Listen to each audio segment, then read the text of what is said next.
Gusaling Calvo. Ayan. Itinayo noon sa disenyo ni Fernando Ocampo sa lupang pag-aari ng mag-asawang Angel Calvo at Amiliana Mortera.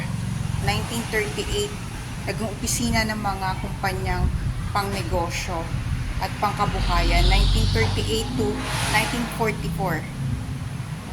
Samantalang ginamit ng Japanese Imperial Forces. November 1944, nasira noong labanan sa Maynila. 1945, pinaayos. 1946, tinatag ng museo sa Gusaling Calvo. Ikalawang palapag.